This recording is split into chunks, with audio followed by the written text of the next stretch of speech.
वंदे मातरम बच्चों, आज हम कक्षा 7 विषय हिंदी पाठ 15 नीलकंठ भाग 2 के अंतर्गत थोड़ी अधिक जानकारी प्राप्त करने की कोशिश करते हैं। पहले मैं पाठ को पढ़ूंगी, जहाँ से बाकी है वहाँ से, फिर आपको अच्छे से समझाने की कोशिश करूंगी। जैसे हमने पहले में देखा है कि लेखिका मेहमानों को छोड़ने के लिए जाती है, यानी कि स्टेशन पहुंचाने के लिए जाते हैं, और उधर से फिर उनको 2 मोर का जोड़ा जो मिलता है वो खरीद कर लेके आती है। और उसके बाद में थोड़ी बहुत जानकारी हमने भाग 1 के अंतर्गत प्राप्त की है। आज भाग 2 के अंतर्गत अधिक जानकारी प्राप्त करेंगे।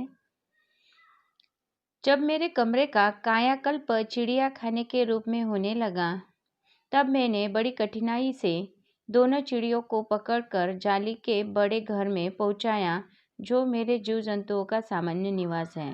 अब देखिए, लेखिका कहती है कि पहले तो उन्होंने जो 2 बच्चे थे या 2 पक्षी थे, वो छोटे शावक, उनको उन्होंने अपने कमरे में रखा था। लेकिन जब उनके कमरे का कायाकल्प, यानी कि उनके कमरे का पूरा माहौल चिड़िया खाने की तरह लगने लगा, तब उन्होंने बड़ी कठिनाई से, यानी कि बड़ी समस्या के साथ दोनों चिड़ियों को पकड़कर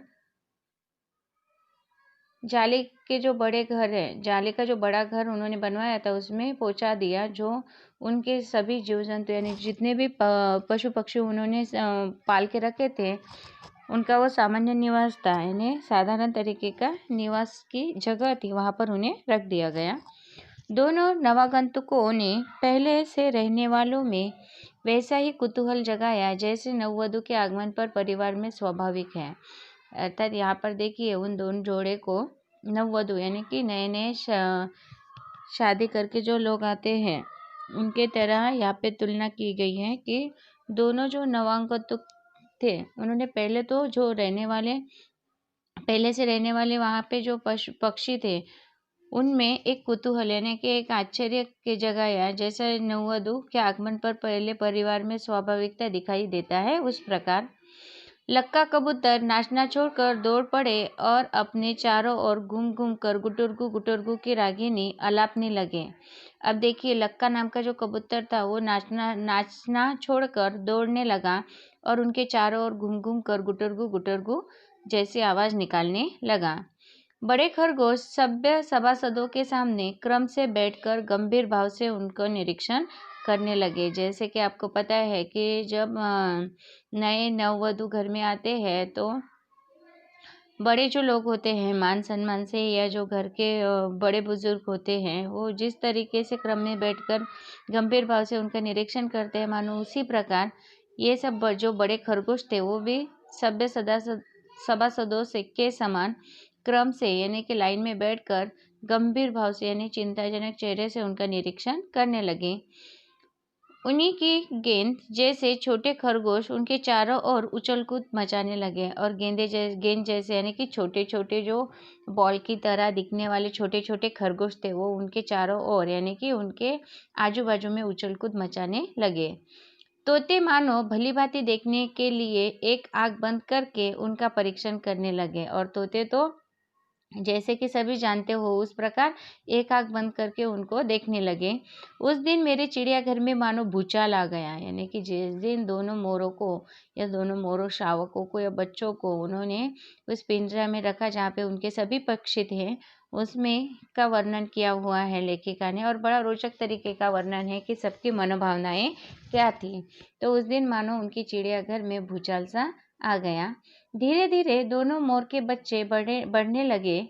उनका कायाकल्प वैसा ही क्रमशः और रंगमय था जैसा इल्ली से तितली का बनना।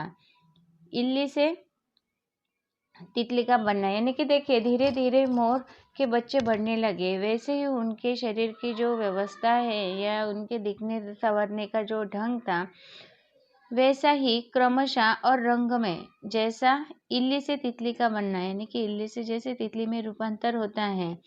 आपने देखा होगा कि पहले तो कीड़े की तरह दिखती है और इल्ली, फिर बाद में उसका तितली में परिवर्तन होता है, उस प्रकार मोर के सिर की कलगी और सघन ऊंची तथा चमकीली हो गई। अब देखिए, जो मोर था, उसके सिर की कलगी और सघन जो था, वो ऊंची और चमकीली दिखाई देने लगी। चोंच अधिक बंकिम और पैनी हो गई, और चोंच जो है वो बंकिम और पैनी हो गई। गोल आंखों में इंद्राणी की नीलाभ द्युति झलकने लगी। अब यहाँ पर इतने सारे शब्द दिए हैं। यहाँ पर लेखिका देखिए इतने सारे उच्च पदीय शब्दों का इस्तेमाल कर रही है कि उनका वर्णन करना भी बहुत बड़ी बात है। मोर के सिर की कलगी और सघन ऊंची तथा चमकीली हो गई, चोंच अधिक बंकिम हो गई और पैनी हो गई। गोल आंखों में इंद्राणी की नीलाभ द्युति झलकने लगी। लंबी नील हरित ग्रीवा अर्थात गर्दन की हर भंगिमा में छुप छाई तरंगे उठने गिरने लगी। दक्षिण वाम दोनों पंखों में सलेटी और सफेद आलेखन स्पष्ट होने लगे। पूंछ लंबी हुई और उसके पंखों पर चंद्रिकाओं के इंद्रधनुषी रंग उद्दीप्त हो उठे। रंग रहित पैरों को गर्वीली गति ने एक नई गरिमा से रंजित कर दिया। उसका गर्दन ऊंची कर देखना, विशेष भंगिमा के साथ उसे नीची कर दाना चूंगना, पानी पीना, टेढ़ी कर शब्द सुनना आदि क्रियाओं में जो सुकुमारता और सौंदर्य था उसका अनुभव देखकर ही किया जा सकता है। गति का चित्र नहीं आंका जा सकता। यानी कि देखिए कि मोर के शरीर में जो जो परिवर्तन हो रहे थे वो सभी परिवर्तन लेखिका ने बहुत ही रोचक ढंग से यहाँ से स्पष्ट किए हैं कि किस प्रकार उनमें रंग रंगोटी हो रही थी या उनमें जो रंगों के परिवर्तन है वो किस प्रकार दिखाई देने लगे हैं। उनके पंखों पे जो इंद्रधनुष रंग वाले जो हमें गोलाकार दिखते हैं तो वो चंद्रिकाओं की तरह दिखाई देने लगे। इस तरह से लेखिका ने और ही रोचक तरीके से वो जो मोर था वो किस प्रकार परिवर्तित हो रहा था या उसके शरीर रचना में किस प्रकार से बदलाव आ रहा था, इसके बारे में उन्होंने यहाँ पे जानकारी दी है। आगे देखते हैं, मोरनी का विकास मोर के समान चमत्कारिक तो नहीं हुआ। यानी कि मोर में जितना चमत्कारिक लग रहा था उतना चमत्कारिक मोरनी का विकास नहीं हुआ, परंतु अपनी लंबी छूपछाई गर्दन, हवा में चंचल कलगी, पंखों की श्याम श्वेत पत्रलेखा, मंथर गति आदि से वह भी मोर की उपयुक्त सहचारणी होने का प्रमाण देने लगी। अर्थात मोरनी की जो कुछ विशिष्ट शब्दों में उन्होंने मोरनी का जो वर्णन किया है वो देखिए, अपनी लंबी छुपछाई गर्दन, यानी कि आपको पता है कि जब से मोर गर्दन हिलाता है तो वो बाल कुछ अलग ढंग से ऊपर नीचे आते हैं, तो वो एक तरीका। हवा में चंचल कलगी जो उनके सर के ऊपर होती है वो कलगी।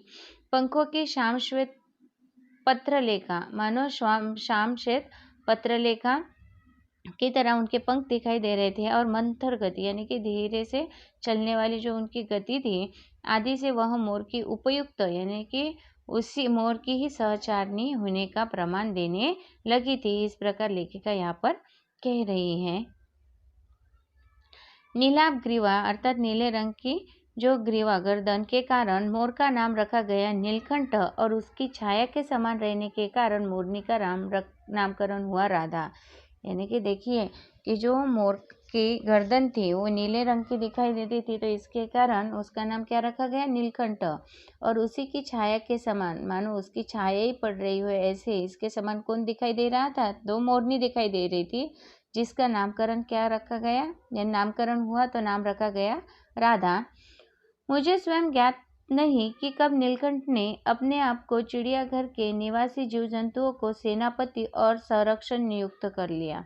मानो कि लेखिका कहती है मुझे ज्ञात नहीं, ज्ञात अर्थात पता नहीं कि कब नीलकंठ ने अपने आप को चिड़ियाघर के निवासी जितने भी जीव जंतु थे उनके मानो खुद सेनापति और संरक्षक उन्होंने खुद को चुन लिया। सवेरे ही वह सब खरगोश कबूतर आदि की सेना एकत्र कर उस ओर ले जाता जहां दाना दिया जाता है। देखिए जो नीलकंठ था वो क्या करता था, मानो सेनापति या संरक्षण की तरह सवेरे जल्दी उठकर खरगोश और कबूतर आदि सभी की सेना को यानी सभी लोगों को एकत्रित कर उस जगह पे ले जाता जहाँ पे दाना दिया हुआ हो, और घूम घूम कर मानो सबकी रखवाली करता रहता, और मानो उनके इर्द गिर्द घूमकर उनकी रखवाली करने जैसे उनका संरक्षण करते हुए दिखाई देता था। किसी ने कुछ गड़बड़ की और वह अपने पंख तीखे चंचू प्रहार से उसे दंड देने दौड़ता। अब देखिए, अगर किसी ने कुछ गड़बड़ की यानी किसी ने कोई समस्या उत्पन्न करने की कोशिश की तो नीलकंठ अपने तीखे चंचू प्रहार से उसे दंड देने के लिए दौड़ता, दंड यानी शिक्षा देने के लिए भी दौड़ता था। खरगोश के छोटे बच्चों को वह चोंच से उनके कान पकड़कर ऊपर उठा लेता और जब तक वे आंतर कंदरन न करने लगते उन्हें अधर में लटकाए रखता। अब देखिए कितनी विशेष बात है कि खरगोश के जो छोटे छोटे बच्चे थे उन छोटे बच्चों को वो क्या करता था, उनके कान पकड़कर ऊपर उठा लेता था और कंदरन अर्थात दर्द भरी आवाज से चिल्लाना। तो देखिए, जब तक वो जो नीलकंठ था वो क्या करता था, खरगोश के बच्चों के कान पकड़कर उसको ऊपर उठा लेता और जब तक वो दर्द भरी आवाज में चीखने चिल्लाने न लगे तब तक उन्हें वो अधर में ही लटकाए रखता। कभी कभी उसकी पैनी चोंच से खरगोश के बच्चों का कर्णवेध संस्कार हो जाता था, पर वे फिर भी कभी उसे क्रोधित होने का अवसर न देते थे। दंड विधान के समान ही उन जीवों जंतुओं के प्रति उसका प्रेम भी असाधारण था। प्राय वह मिट्टी में पंख फैलाकर बैठ जाता और वे सब उसकी लंबी पूंछ और सघन पंखों में छुपा छुआ सा खेल खेलते रहते। अब देखिए यहाँ पे कि कितने अच्छे से वर्णन किया हुआ है कि वो जैसे ही उनको मतलब किसी भी तरह से अगर उनको थोड़ी सी भी तकलीफ नहीं होने देता था, जैसे वो अपने पंख फैलाकर जमीन पर बैठ जाता था तो ये सब उसकी लंबी पूंछ और सघन पंखों में छुपा छुपी का खेल मानो खेलते रहते थे।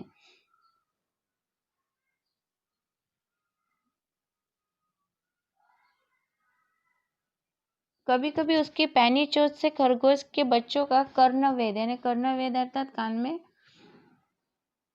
मानो कर्णवेध के संस्कार हो जाते, पर वे फिर कभी उसे क्रोधित होने का अवसर न देते थे, यानी कि फिर बाद में उसे गुस्सा आए ऐसा वो कभी भी उसको अवसर नहीं देते थे। दंड विधान के समान ही उन जीव जंतुओं के प्रति उसका प्रेम भी असाधारण था और वो उन सभी को दंड तो देता था ही, लेकिन उसका प्रेम भी उनके लिए असाधारण था, यानी कि उसकी तरह उनको कोई प्रेम भी नहीं करेगा इस प्रकार। तो यहाँ पे बहुत अच्छे से वर्णन किया हुआ है। आशा करती हूँ यहाँ पर आपको पाठ समझ में आया होगा। आगे के पाठ की जानकारी हम भाग के 3 के अंतर्गत देखेंगे। तब तक के लिए धन्यवाद।